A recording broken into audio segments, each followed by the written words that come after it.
بصي بص الجبنه موتزاريلا مش عايزه تسيب الطاجن.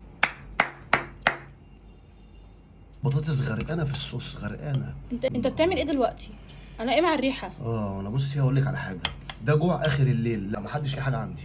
ده فيه مكونات سحريه، ده فيه مكونات كده بترطب المعده وتخش كده على المعده، بصي تغلف جدار المعده.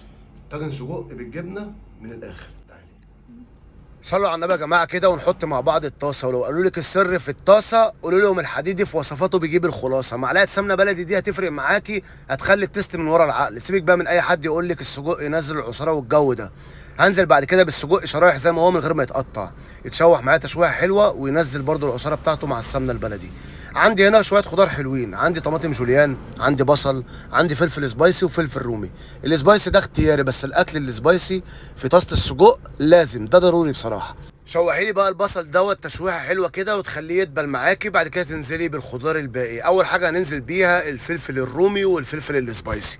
السبايسي ده اختياري، ولكن دايما بقول لو احنا عندنا اطفال نراعي الموضوع ده شويه، مع ان دلوقتي اعتقد الاطفال بياكلوا السبايس اكتر من الكبار كمان. اخر حاجه الطماطم مع معلقتين من الصلصه البوريه. هننزل بعد كده بايه؟ هننزل بعد كده ببطاطس متقطعه كيوبس متحمره. اوعي تنزلي ببطاطس نيه زي ما انت شايفه كده عشان تاخد معاكي نفس التسويه بتاعه السجق. نقلب الكلام ده، وعندي شويه بهارات حلوين. عندي ايه؟ عندي شويه كمون، وعندي معلقه من الملح ومعلقه من الكزبره، معلقه فلفل اسود. قولوا ربنا يكفينا شر السواد، امين يا رب العالمين. نقلب تقليبه حلوه. ايه الجمال ده؟ هنا بقى الريحه في حته تاني خالص. زيت ليمون او ليمون فريش مفيش اي مشكله، مع حوالي شقشاق ميه صغير، حوالي ربع كوبايه ولا حاجه. عندي الطاجن هنا، خدي بالك من التركايه ديت، كان بيسخن في الفرن مع معلقه سمنه بلدي برضو. وننزل هنا في الطاجن بتاعنا بالسجق وشويه جبنه موتزاريلا. ايه الجمال ده؟ وزعي بقى الجبنه الموتزاريلا كده عشان كل السجق يبقى غرقان بالجبنه الموتزاريلا. هوريك الاسترتش دلوقتي حاجه حكايه. حتتين جبنه شيدر عندي قدام في التلاجة متكسرين، اي جبنه عندك حطيها مع الطاجن دوت مع الجبنه الموتزاريلا. تعالوا نشوف احلى طاجن سجق في العالم، سجق بالجبنه السايحه. بص الموضوع يا ويلي، بص الموضوع بالسجق عامل ازاي. اللهم صل على النبي. بص الدخان، تعالي تعالي قربي هنا كده، قرب.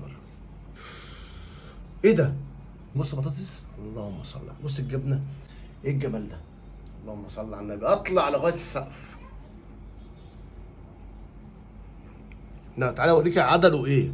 عدده شويه مخلل، وناخد كده. بص الموضوع بقى، يا ويلي يا ويلي يا ويلي يا ويلي. انت مودينا فين يا حديدي؟ اطلع لغايه فوق. بص الدور اللي فوق، انا مش قادر استنى بصراحه. تعملي ايه بقى؟ تعملي لقمه الحديدي، لقمه عيش. ايوه. مع سجق كده، مع بطاطسايه، مع قرن فلفل وطماطم. الله. بص بقى كمان على فين؟ احنا جوعنا خلاص. مع زيتونه. لو ما جربتوهوش انتوا فايتكم كتير قوي. في اقل من 10 دقايق تعملوا احلى طاجن سجق بالجبنه السايحه والخضار.